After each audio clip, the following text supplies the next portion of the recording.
Hello and welcome, fellow film buffs. I'm Hunter Van Leer, but I'm joined by my co-host and sloth, Zach Troll. I'm gonna fucking break an old liquor bottle and stab you in the jugular. Hey man, it was right for. I could have called you my chunk. I will take an old liquor bottle, break it, and stab you in the neck. Do the truffle shuffle. You're bigger than me. It doesn't matter. I carry it decently. Yes, it does. We are the box office losers. Each and every week we deep dive into the movie sphere to watch and review any and all films to ever grace the silver screen or your TV screen. This week we are talking about, obviously, the fucking Goonies. Let's go. I fucking hate you. Rocky Road. Hey, man. Oh. So, right. how's your week been, asshole? So far, so good, my dude. Nothing really to complain about. I've been working, for, what am I on right now? I'm on day 12 of working straight, so that's pretty good. I got a new big boy job, and I also work my comic book job still on the weekends, so they can find someone new before they explode because they're a small business. Mm-hmm. So I have been working 2 jobs, and it's exhausting, but I'm pulling through. How about you, Chief Keef? Still helping my dad out, and I am mentally suffering because sleep has been a construct that I can only get 4 to 5 hours of. Why don't you sleep at night? Because if I was to sleep before going to work with him, I know for a fact when I get home I'm not gonna go to sleep. Well, I'm not saying don't sleep at so when do you go with your dad to work? 4 a.m., right? No, 12 to 1 a.m. Jesus Christ. So you're going to have to hit the sack at 7 p.m. to wake up at 12 to go help your dad. That's how night jobs work. And then there's other times you have to realize that I host other web shows. So I know. You do those on Thursdays though, right? Yeah, but I help my dad Thursday at night, which is into Friday morning, which is okay. As I know you have one other show at least. No, both I know that, but I'm suffering mentally.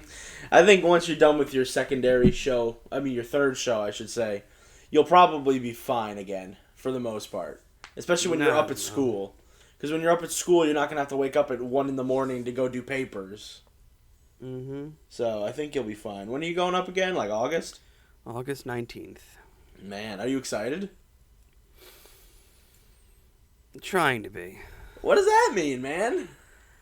I am mainly concerned about my roommate, as I've said I said off recording or on recording. I don't remember you talking about your roommate. What happened? Well, I don't know who my roommate is yet, and you know me and my humor. I thought... So, when Courtney went up to school, she had this app that they hooked her up with to find roommates. They haven't given me my roommate yet. So. They haven't... Courtney got to choose her roommate with the app. It was basically like Tinder, but for roommates. You'd put down your interests and no smoking or smoking, and then you'd get an 82% match of this person, and then you would message them and be like, hey, this is what I want as a roommate. Are you cool with that? What are you into? They just kind of assign you one. That option. That kind of sucks, man. They have not given me that option. I am currently waiting for my room, and I'm waiting for my roommate. Well, I fear for my roommate's life, especially on an 8 o'clock on a fucking Saturday. I can't wait until they give you some big sports guy as your roommate. I'm gonna fucking bash my head against the brick wall that I will sleep against. Only good thing is if they play sports, they'll be up early to go to practice, so you should be fine. As far as I know. I think you'll be fine, man. I think you're stressing about it a little too much. I don't know. I did all my classes, a lot of general education stuff, so fun. Like Western Civ. Yeah, so you'll be doing a lot of the classes that you want to do when you go up there, right? So you'll be able to find friends within that group, plus you have your friends. Well, no, I'm not doing anything in my major. Oh, not for the first semester? Not for my first semester. Oh, okay. You're finishing up the prerequisites that Suffolk didn't have? Well, the ones that I either failed at Suffolk or the ones I couldn't do at Suffolk. Yeah, sometimes Suffolk doesn't have everything. What else is there? I have like a few night classes that kind of sucks. And how night though? Like 6 p.m. or like 9? They start at 9? And at 9. Oh, okay. That's not too bad. Yeah. That's not every day. It's not every day. I can't do it every day because I specifically told my advisor when we were building my schedule, hey, I need like Wednesday like nights absolutely free because that's when I have the injection, a recording. Yeah. And he's like, okay, yeah. Yeah, because they let you pick your own schedule, man. It's really cool. I like fucking how they do that kind of stuff. But, by the way, my advisor, coolest fucking guy in the world. Oh, because some people... Like, some advisors don't get it, but some advisors do get it, you know? No, I'm talking about, like, this guy is almost probably, like, late 20s. Oh, he, like, just got the job. And, like, so... Immediately, he gives off good vibes. He's a big Star Wars fan. Like, dude. His business card has Star Wars all over it. Dude, me and him are best buddies. When I did my Zooming with him, he had his background green screened to the Millennium Falcon. Oh, dude, nice. What a G. And he's also a fucking gamer too. Gamer? Like, immediately gives off good vibes because he's wearing he had a Cloud9 hat. And he has the Cloud9 DX racing chair, which is like Cloud9's that moderately popular esports league or esports team. Yeah, I think I know of Cloud9. And he also has red switches on his keyboard, which is like the silent click-clacky. Oh, nice. He's a fucking like elite. He's the coolest fucking guy though. I was like, oh shit. That's awesome. You know, you gotta like it when you get cool advisors. Both my advisors at Suffolk were like kind of mid, and my mom was always like convinced they were trying to fuck me over, and I'm like, why would they even do that? And she's like, I don't know, they give off bad vibes, and I'm like, I get that, but like they're not trying to screw a kid over. I had a good advisor at Suffolk, but it was not my favorite teacher though. Let's leave it at that. Anywho, as we said, we are talking about The Goonies. The Goonies is a 1985 American adventure comedy co-produced and directed by Richard Donner from a screenplay. What was that? I said, really? Yeah. I didn't know that. Wow. From a screenplay by Christopher Columbus based on the story by executive producer Steven Spielberg. In the film, a band of kids who live in the Goon Docks, which is such a terrible name. Yeah. Live in the Goon Docks neighborhood of Astoria, Oregon, attempted to save their home from foreclosure, and in doing so, they discover an old treasure map that takes them on an adventure to unearth the long-lost fortune of One-Eyed Willy, a legendary 17th century pirate. During the adventures, they are chased by a family of criminals who want the treasure for themselves. The bad boys. So I absolutely love the Goonies as I gush about it in my review. This is like, for me, it's just this is perfect. One of your icing on the cake movies. Oh yeah, I go into my review like with my explaining of it. I love this movie a lot. Mm-hmm. I don't remember the opening of the film being that way because like I don't think I've ever seen the opening of this film. That's fucking weird. Because I've caught it like on TV. Yeah. Oh, okay. And, so and at that like point, weird, we're already established in Mikey's house. Oh, okay. So you missed like the first like couple minutes. Yeah. Okay. So I never saw that police chase. Yeah. And god damn, this cast is amazing. Oh, dude, this cast is stacked, and they were a bunch of kids when they first started this shit. Yeah. Except for like, Who? I want to say Josh Brolin. He's a kid, but he's not like a kid. Wasn't this the film that developed his drinking problem? I don't know. No, I'm being honest with that, though. No, I don't know. And also, that's hilarious. I mean, that's very terrible. But, like, I didn't know that he had a drinking problem because of a movie. That's crazy. Oh, no, I'm saying, like, I know he did have a drinking problem.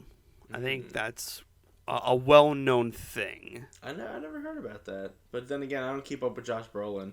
I didn't start really looking at Josh Brolin until recently, not recently, but probably 2013, for the acting stuff, because I was always just like, this guy's good, but, like, who the fuck is he? Oh, he's, like, No Country for Old Men. That's one of the movies I haven't seen. I gotta check it out. Oh, that's so good. It's so fucked, but so good. Yeah, that's with Javier Bardem, right? Yes. Yeah, and he plays, like, that dude who's like, I kill because it's fun.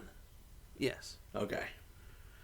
His kill weapon is just, but such a fucking good movie. Yeah, I gotta check that out. I know Tommy Lee Jones is in there, too. He is, yeah. Yeah, he plays, like, a cop, I think.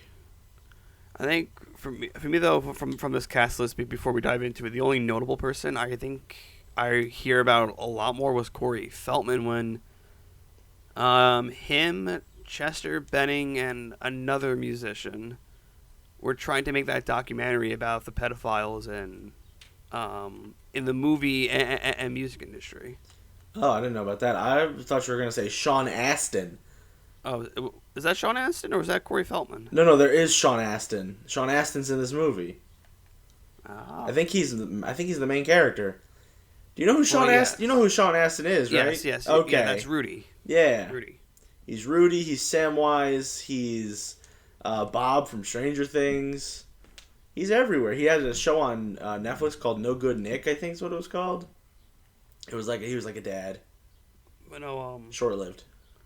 I think it was Corey Feldman like who wanted to do that, but then of course the tragic passing of Chester Benning and the other participant in this thing, which then sparks a huge conspiracy behind that he was murdered instead of committing suicide. Yeah, because like you're trying to out Hollywood's biggest pedophiles. Yeah, and that's very suspicious though. But it's a little sus. Get into this cast. Yes, let's hit up this big old cast list. Here we go. Sean Astin is Mikey. He's the leader of the Goonies. We got Josh Brolin as the older brother, Jeff Cohen as Chunk, Corey Feldman as Mouth, Jonathan Ke Huy Quan as Data, Carrie Green as Andrea Theresa Carmichael. Or is Andy? Andy. Martha Plimpton as Steph Steinbrenner. John Matsukis. Not Jason Matsukis. John Matzuzak as Sloth. Annie Ramsey as Mama Fratelli. Robert Davey as Jake Fratelli. Joe Pantoliano as Francis Fratelli. You got Mary Ellen Trainor as Irene. Keith Walker as Irving. Steve Anton as Troy. Lupe Ontavos as Rosalita. Michael Paul Chan as Mr. Wang. Charles McDaniel as Mr. Cohen. Paul Turpe as the sheriff. And George Robot Ham as prison guard. Yes, that's everyone that was actually in this fucking film. Yeah, because there's not a lot of people in the movie. And it's not. Besides, like, background extras and stuff, obviously. There's, like, not a lot of people in this. Yeah. This cast is good, especially Anne Ramsey, a legend, fucking like a legendary old lady in movies besides like Betty White. She was in Throw Mama from the Train. I don't know. She's just kind of like that classic old lady that you just know from films. Yeah, you recognize her. That's what it is. You go, oh, I know her. Like Margot Martindale. And she always played the same type of character, just a pissed off old woman that was fed up with everything and anything. Hey man, those characters are some of the best. But so when I was setting up the notes for this movie and I saw the budget, I was like, oh, Okay, $19 million. Then I saw the box office numbers. $124 million. Yeah, dude, this movie destroyed. And if you count for inflation, still made its fucking money back. Dude, this movie made way more than just its money back. This movie was freaking insane. It made, like I said, like, if you count for inflation, it made back its money, it made back its advertising, it made back everything that went into this movie. Yeah, which is not really, doable for most movies these days. Which is unfortunate. And now to kind of dive into the notes, they're very bare bones, so you might get a very short episode from us this week. It happens. Because I don't have any mid-movie notes to actually dive deep into. Well, yeah, because the Goonies... How do you talk about the Goonies like you've never seen the Goonies? Everyone's seen the goddamn Goonies. I just nitpick small little things. That's all I did. At least it's something. I don't got nothing. I was watching the movie and I was like, I can't react to this blindly because I've seen this movie like 4 times. Fair enough. We gotta but stop. For me, I always push through. I always push through. I know, you try. Now, the principal photography of the Goonies began on October 22nd, 1984, and lasted 5 months. There were additional 6 weeks of audio dubbing. Really? Yeah, there were some obvious spots where you can see it. The shooting script was lengthy and more than 120 pages, to which several sequences were eventually cut from the final theatrical version during the film's oh man, Duement? That one mentioned it. Mentioned it is made of an octopus, which reference to a scene that was X'd out from the final cut. Oh, big sad. It's actually on the deleted scenes on the Movies Anywhere that I have for it. Ooh, fancy. I'm going to go back and watch that then. In the documentary, The Making of the Goonies, Richard Donner noted both the difficulties and pleasures of working with so many kid actors. He praised them for their energy and excitement, but also said that they were so unruly when brought together. As a result, the documentary frequently showed him coaching the actors and revealing some techniques he used to create realistic performances.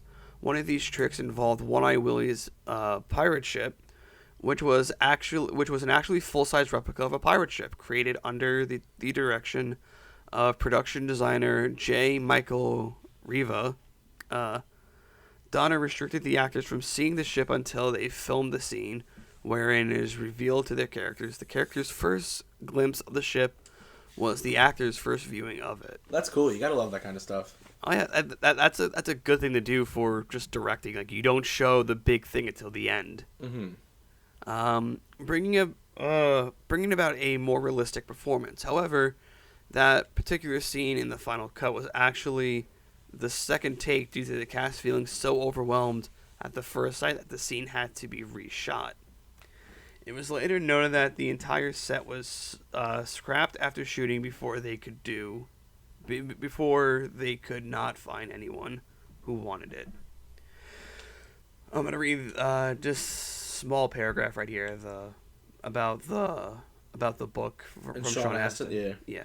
In his book, They're Back Again, Sean Astin claimed that Donner and Steven Spielberg were like co-directors on the film as he compared and contrast their styles when directing scenes. Ooh, that's kind of cool. That was a lot to read, and I actually didn't fuck up besides that one. Well, I couldn't even get that word. Yeah, you also had trouble with some of the actors' names, and I don't feel too bad. That's because they were so close together and all like. Oof. Some of the on-location filming was done in Astoria, Oregon. The interior and exterior of the old Clatsop County Jail features as the holding place for Jake, Fred, and Ellie at the start of the film. The building was later turned into a film museum. The museum where Mikey's father works in reality, the Captain George Flavel House Museum. The Walsh family home is a real home at the eastern end of town. The road leading towards the home was closed to tours in 2015. The scenes along the coast were filmed in Oregon as well, but they were a considerable distance away from Astoria. The Goonies bicycle to Ecola State Park. In reality, that's actually 26 miles south of Astoria. Damn. And then to find the starting location of the map, they used a haystack rock as a guide. Underground scenes were filmed at Warner Brothers Studios in Burbank, California, including the cavernous set where the Goonies find One-Eyed Willy's ship, which was Stage 16, one of the largest sound studios in the United States. And the final scene was shot at Goat Rock State Beach in Sonoma City, California. Yeah. Yeah, man, that's a lot of cool stuff. I didn't know. Like, it's cool to like check out some of these older films and like what they had to do and where they had to film for a lot of this. It's cool shit. Mm-hmm. It's like you had to go through all these lengths to like make these movies look consistent and real and like they were lived in, and then they were like, we did it, but it's just a little, you know, it's a little like, off. This film has beautiful set pieces. It's so good. This is just brief stuff about the music that was in the movie. The Goonies original motion picture soundtrack features music by Cyndi Lauper, REO Speedwagon, the Bangles, and others. The cast member, except Kerry Green, appeared alongside professional wrestler Roddy Piper, the Iron Sheik, Nikola I know that one. That's Nikola Kozlov. And Captain Lou Albano, who previously appeared in her Girls Want to Have Fun music video. In the 12 minutes that the Goonies are good enough music video, Steven Spielberg makes a cameo appearance. Lauper also has a cameo in the film, performing the song on TV, although the song was not complete until after filming. That's cool. I didn't know there was a Goonies music video. I don't think any of us did. It's kind of like the opening to Friends. There's a music video with just the cast of Friends just dancing to the song as the band plays. Oh, I was saying, we know that they have the music video at the beginning, like the opening credits. Well, no, I'm talking about like an actual music video. Oh, like a big one, like a bigger budget. Yes. Oh, okay. Because they showed a clip of it during the Friends reunion on HBO Max. Oh yeah, I think so. I think I remember that. David Gerson's score was unavailable for 25 years. The main theme for Telly's Chase has been used in numerous trailers, such as Inner Space, a bunch of other movies, and was re-recorded by Scrooged? Gerson. Could you not say Scrooged? My brain is not functioning at 8 o'clock in the fucking morning. Come on, man. You got this. Scrooge McFuck. And re-recorded by Gerson and the London Symphony Orchestra for the album Cinemagic. The score makes liberal use of the Max Steiner composed theme from Adventures of Don John. Cool. Soundtrack label, other stuff. It just the soundtrack only released out to 5,000 copies on a limited edition and stuff like that. I do actually have a fun fact. The person who betrayed Sloth is a football player. Cool.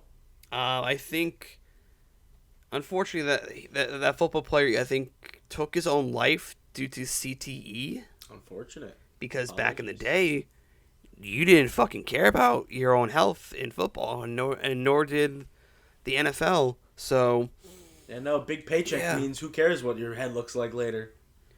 But the guy was reported as a very like genuine, nice guy, and he was fun to work with, from what I've heard. That's good. Hunter, speed around that plot.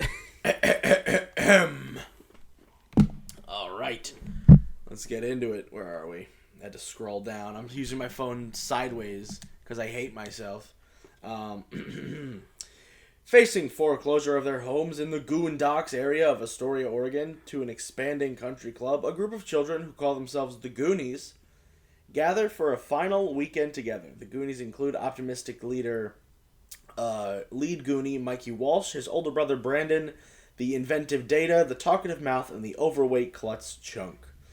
Rummaging through the Walsh's attic, they come across a 1632 doubloon and an old treasure map purporting to lead them to the treasure of legendary pirate One-Eyed Willy, believed to be located somewhere nearby.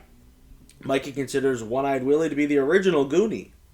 The kids evade Brandon and make their way to the abandoned restaurant on the coast that coincides with the map. Brandon soon follows alongside Andy, a cheerleader with a crush on him, and Steph, Andy's friend. The group quickly discovers the derelict restaurant is a hideout for the Fratinelli crime family, Francis, Jake, and their mama. The Goonies find a tunnel in the basement and follow it, but Chunk is captured by the Fratinellis and imprisoned with their hulking, deformed younger brother Sloth. Terrible that they named their son Sloth. The Fratinellis interrogate Chunk until he reveals where the Goonies have gone and begin pursuit. Dude, these mafiosos just capture Chunk and go, "We're gonna torture this fucking fat kid." Like, what the fuck? And then, like, and they go, "Yo, spill your guts." And he goes, "Okay," and he tells every fucking story possible. Yeah, it's like, oh my god. And then he tells, like, the vomit story. Well... Ugh. And I count I think it was Richard's like, "I kind of like this kid." It's like, what?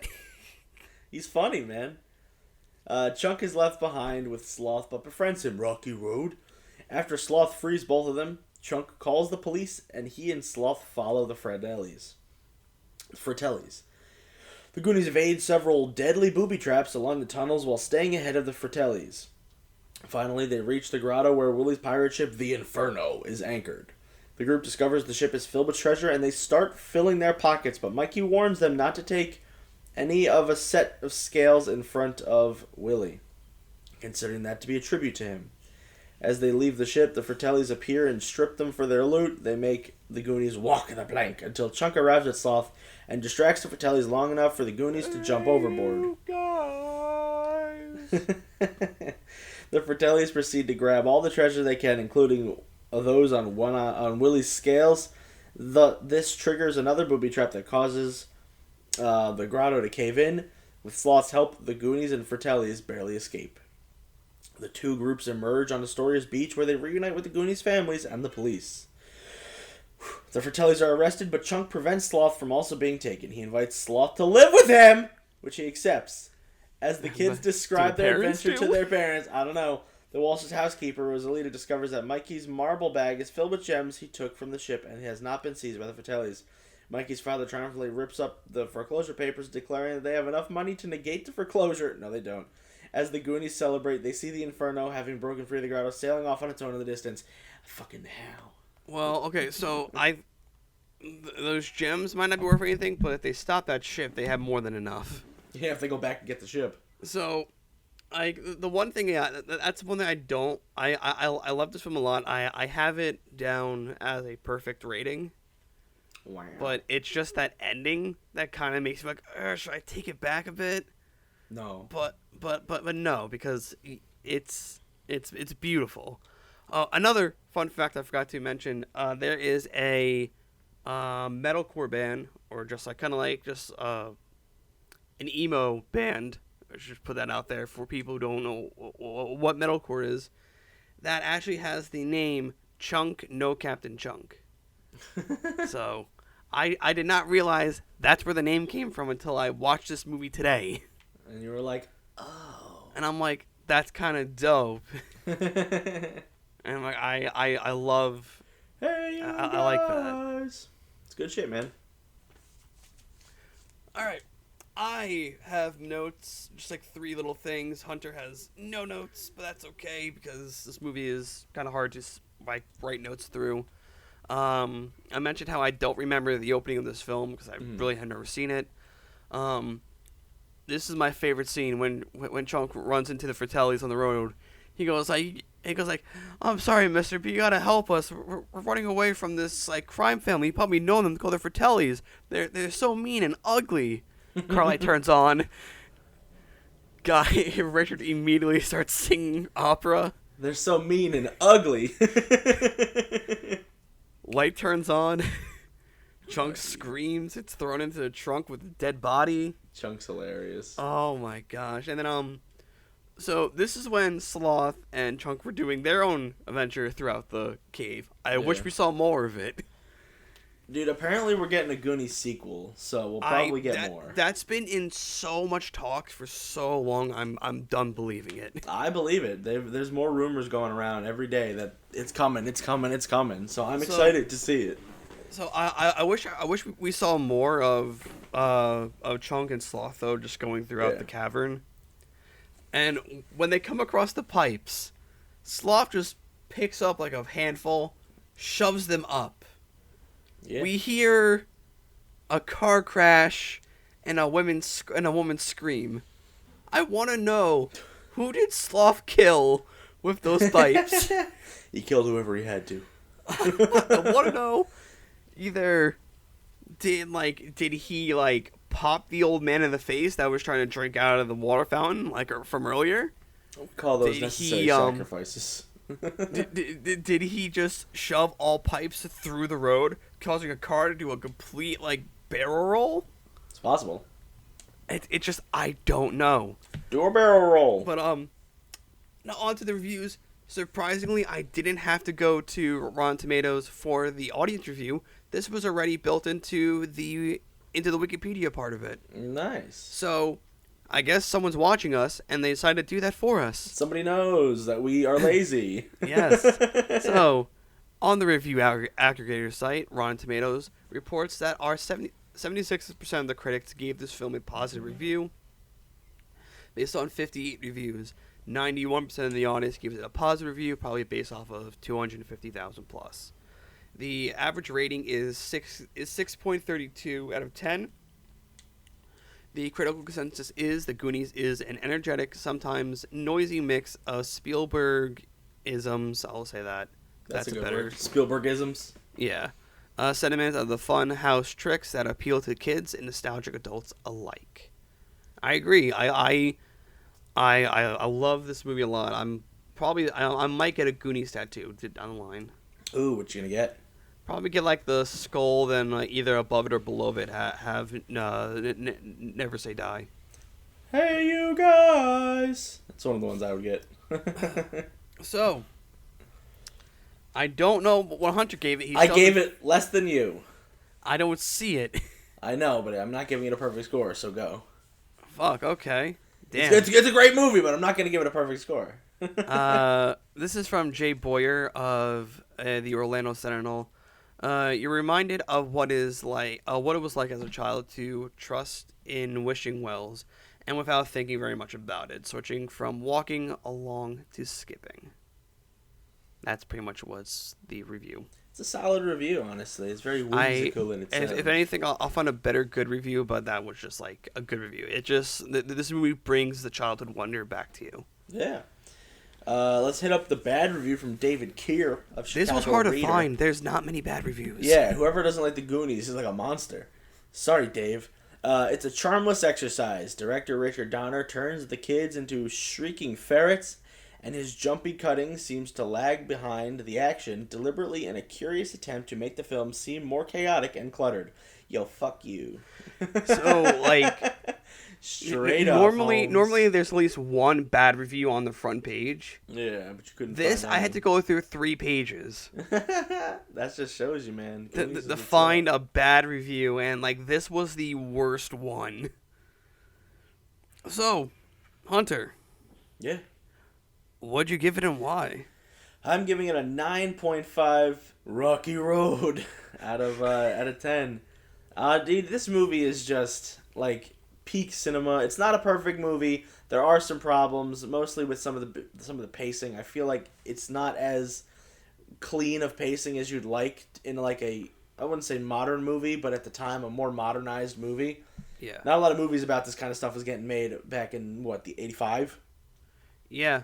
So, most of the movies were we're either way in the past or we're way in the future. There's no in between. This one was we're going to set it in present day 85 and roll with it.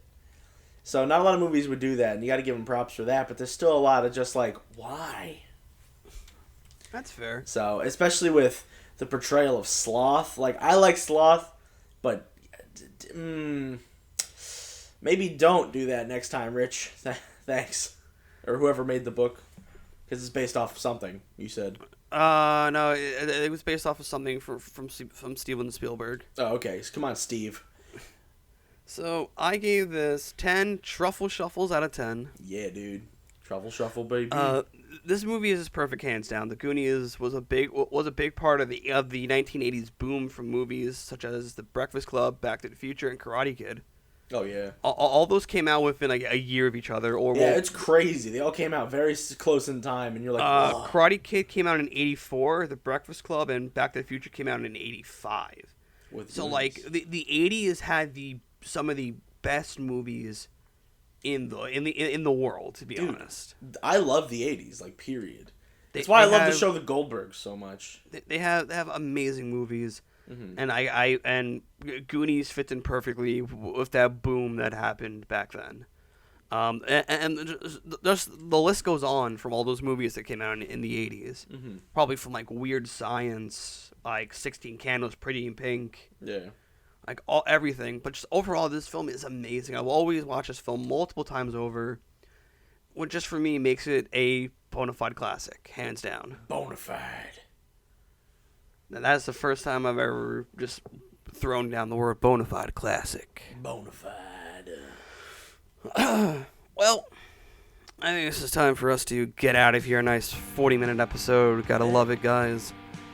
Thank you all for listening. You can follow us on Instagram at Box Office Losers and on Twitter at Box Office Loser for up-to-date news, posts, or whenever we feel like actually using the accounts. Don't forget to subscribe. Sometimes I get lazy with social media. I even do it on my own account.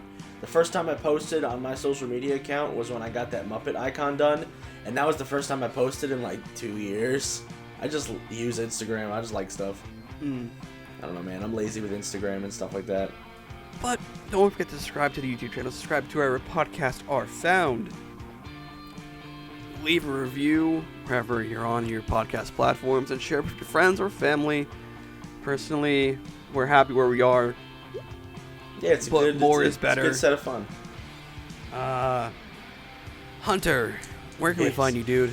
You can find me everywhere at Scruffy Moose Man. You can also find me every Wednesday at Android's Amazing Podcast, and every Thursday at Farthest Galaxy. This week's episode had some technical issues for some reason. Don't know why it did, but it did.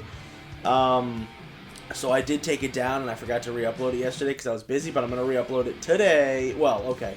When are we posting this? Wednesday? So last week's episode. Yes. Okay. Yeah, I forgot that we switched our schedule around. Yep. All right. I do that for my own mental health.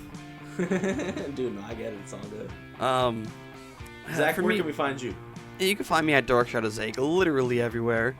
For the time being, the video version of AEW Injection is going to be on hold until next week. Oh, why? Because next week as the time we're recording, because AEW's been on a Friday, and I always hang out with my friends every Friday, so I'm not watching the shows, and also it comes on at 10 o'clock, ends at midnight. So that's another thing. It's kind of a late. It's just because of the NBA Finals that we're on hold. Really, we'll be back to normal very soon. But to give a heads up for you guys, there will be an episode of the AEW Injection that I will not be on. That will be July 28th. I will not be a part of that episode. That is because I will be at that show for AEW Fight for the Fallen. Look at you, man. When you come back, you get to talk about it live instead of just watching. No, it. I know. Like they're gonna be. No, we record the show right after it ends. We just. Yeah, I'm saying like you. Yeah, when you come back the next week, you'll be able to reminisce like a little bit about your experience being there, and then talk about the new show. Yes. Yeah, it's gonna be cool. Yes, that's to give you guys a heads up because I'm going to mention it here today, and then the week before the actual show. Yeah, for sure. And you can catch me on Pro Wrestling What Ifs. That is, whenever that gets uploaded, that has a very wishy-washy upload schedule. It all depends on what happens in the sports world around that time, and what happens in just overall, the world, because my teacher uploads it weird. the recent episode that's coming up that you guys should have seen by now was pro wrestling. What if blank didn't pass away? That is one that was a very hard one to kind of like discuss because you can't really predict someone's future from there. Yeah, it's a little weird. But other than that, though, guys, we appreciate you all for listening. All of our subscribers that we have. Our numbers fluctuate very, very hard. I do know we have consistent listeners on Spotify and Apple. So howdy. So leave a review there, guys. Come on, help us get there. Help us get up in the algorithm on the movie. I don't think you can leave a review on Spotify, but definitely leave us reviews wherever you can. Yes. Well, I think you can leave a review on Spotify. Really? Oh, well, if you can, do it. If you can't, yell at Zach. No. Yes. Yell at the I'm boy. the editor-in-chief of this thing and all that good shit. But yeah, guys, we will talk to you later. Peace. Peace.